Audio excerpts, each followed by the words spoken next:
part of what I would like to share has been said through this music. That is that all of you are here. Some have come here for these days at the end of the year. Some people may have arrived today, and they will do the course as regards the new year. And each one of you is here because you've made a choice of how you wanted to spend this end of the year and this beginning of the new year. This choice, and this is what I wanted to talk about, is that in order to have a good year, that is our responsibility, it's our choice. And these choices we make today, tomorrow, the day after today, every day of this new year, we make choices that help us to move on in those aspects that we would like to continue to exist and to guide our lives. And these choices are important.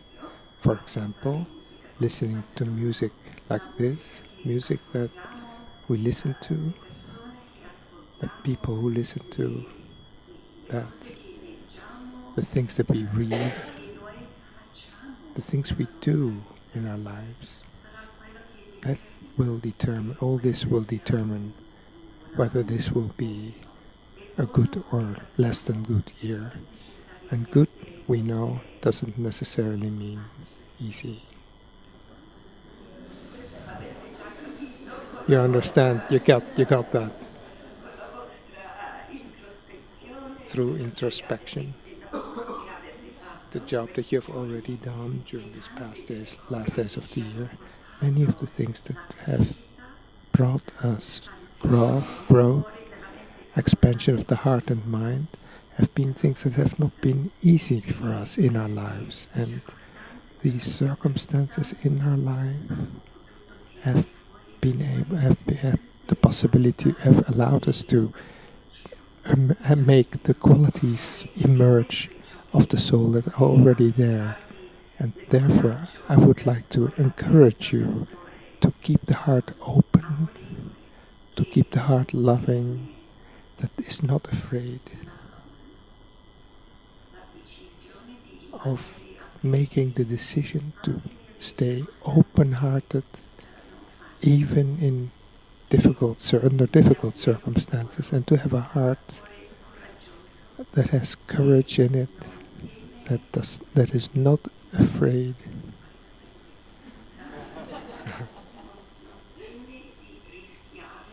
That is not afraid of taking risks, of being vulnerable. That was the word I was looking for.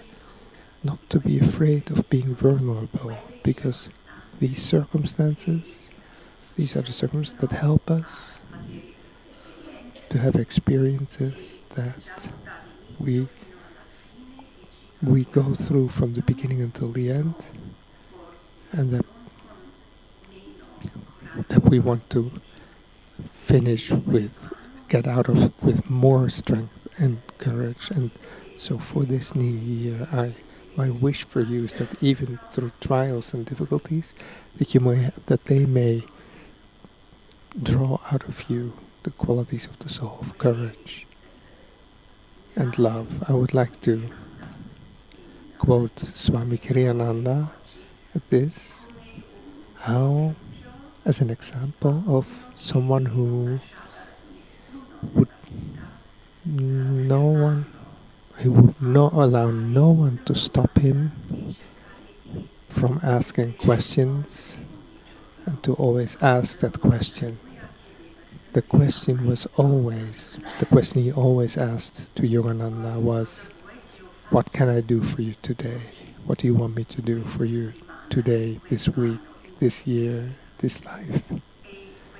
And this question that not always brought instant clarity, as you who know the story of Saint Francis, you know that also he made that question here in Assisi before the crucifix. He asked, my Lord Jesus, what do you want me to do? And that was a moment of confusion in his life. He didn't know what to do. And so the words of Jesus, they seemed clear. The church was in ruins, and he said, can't you see that my church is in ruins?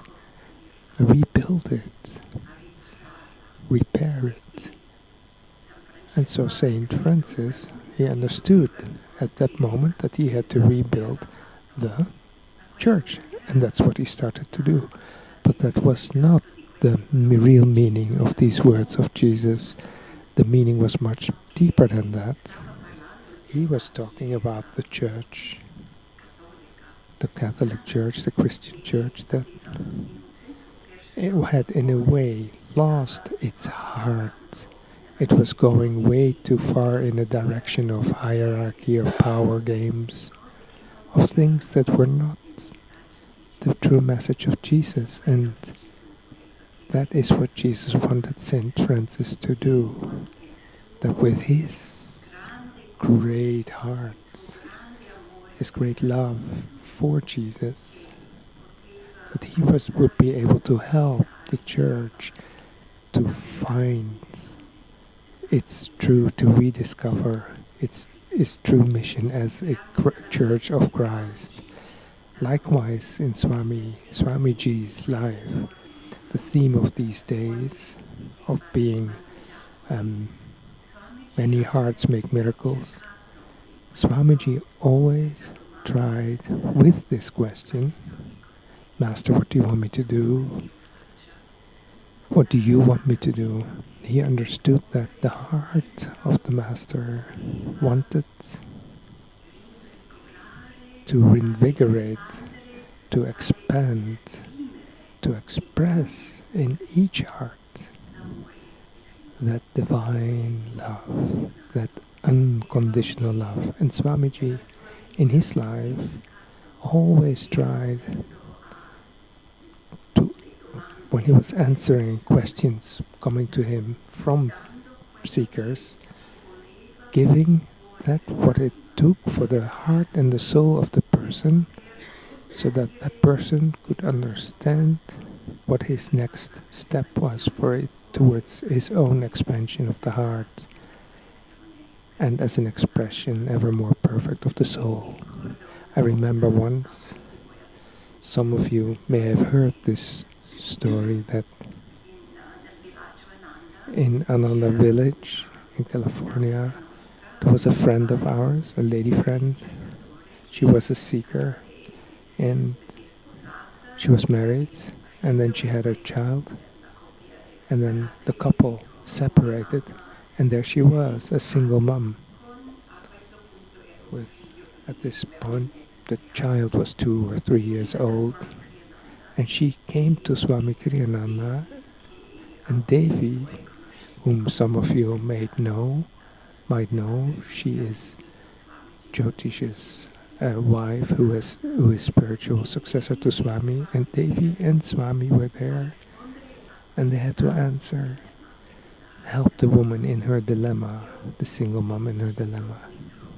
She says, I find myself to look at all my friends that have come at the same time as I did on this path to these teachers, to these masters. And I see all the others that now have responsibilities, they have taken on their shoulders some part of the mission of the master, and they really have taken part of the reins of this mission, and they are moving on. And here I am with my 3-year-old son. He takes up all my energy.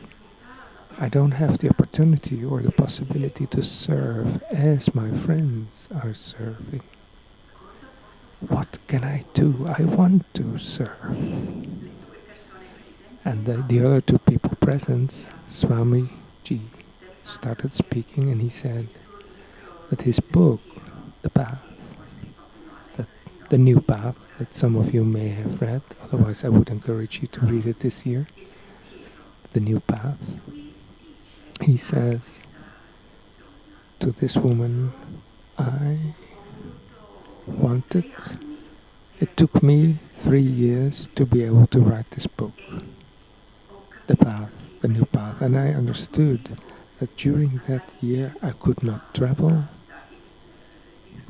I could not lecture, I could not write music, I could not be with people, spend much time with people. I knew that if I wanted this book to become a guide, a guidance, to offer guidance, that it could have that power to change and touch the hearts of the people, I knew that I had to give all my energy to this project, this writing project. So this book was my child for those 3 years.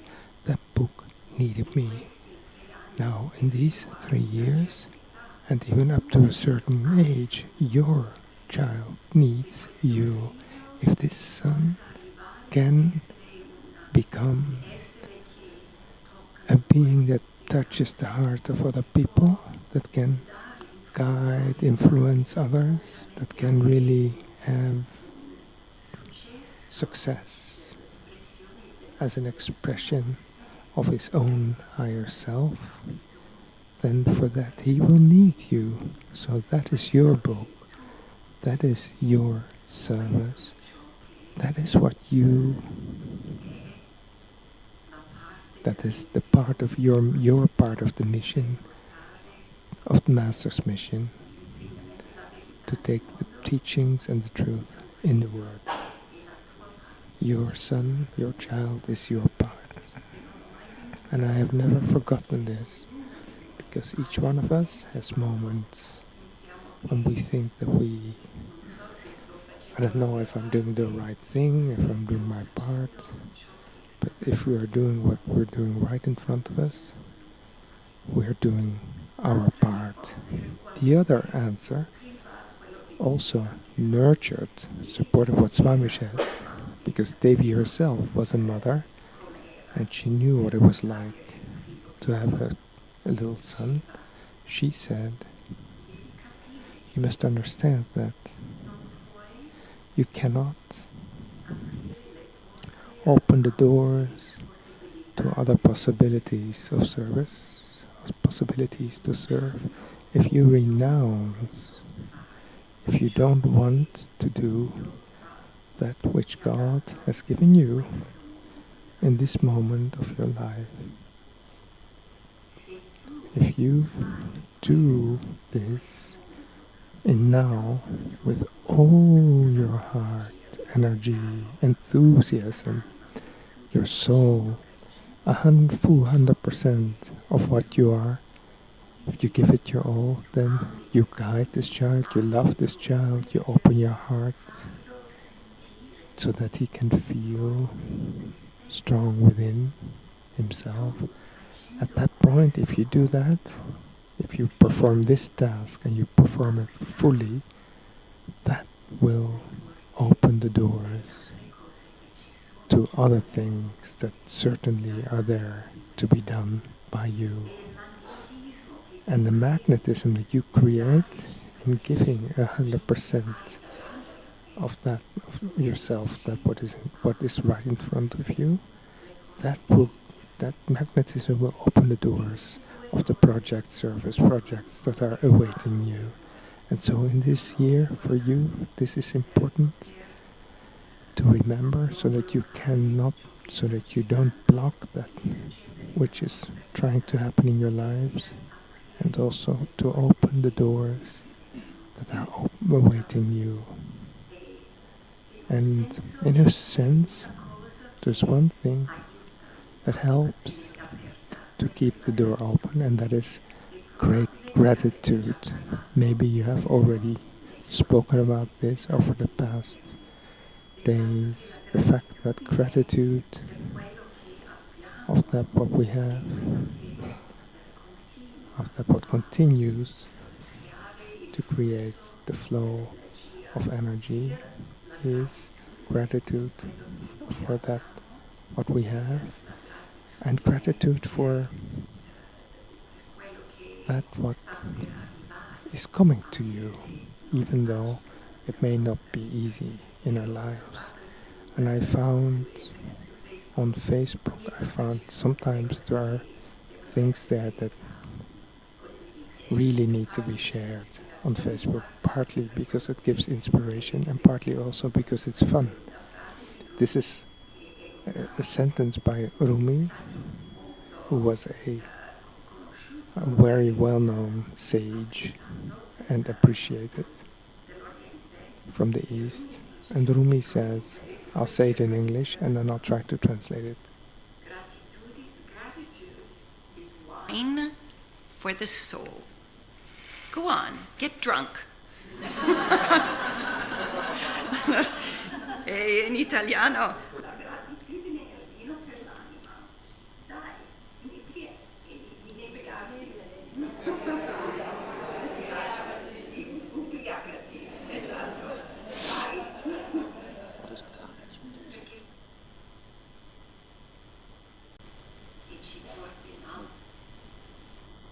So this brings our energy up. It's not to forget. It's to not forget what's going on in our lives, but gratitude brings an openness of the heart, an upliftment of ourselves that really helps us to get drunk, as it says in Yogananda's chant, with the joy of God. I'd like to read everything that we are saying is nurtured, and the road is made easier, the journey is made easier by meditation. Yogananda says,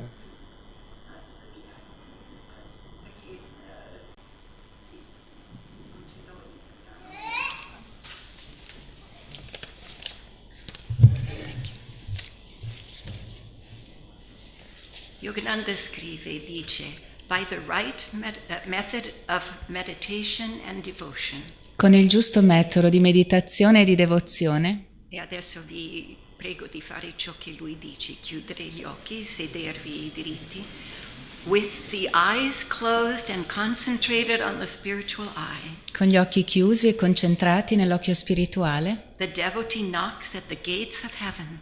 Il devoto bussa ai cancelli del paradiso. When the eyes are focused and still. Quando gli occhi sono concentrati e immobili. And the breath and mind are calm. E il respiro e la mente sono calmi. A light begins to form in the forehead. Una luce comincia a formarsi nella fronte. Eventually, with deep concentration. Alla fine, con profonda concentrazione, the tricolored light of the spiritual eye becomes visible. La luce tricolore dell'occhio spirituale diventa visibile. And then he quotes the words of Jesus. The light of the body is the eye. If therefore thine eye be single, thy whole body shall be full of light. Poi Yogananda cita le parole di Gesù. La luce del corpo è l'occhio, per cui quando il tuo occhio sarà singolo, tutto il tuo corpo sarà pieno di luce. Just seeing the single eye is not enough. Ma solo vedere l'occhio spirituale non è sufficiente. It is more difficult for the devotee to go into that light. È più difficile per il devoto entrare in quella luce. But by the practice of the higher methods, such as Kriya Yoga, ma attraverso la pratica dei metodi superiori come il Kriya Yoga, the consciousness is led inside the spiritual eye. La coscienza è guidata dentro l'occhio spirituale, into another world of vaster dimensions. In un altro mondo di dimensioni più espanse.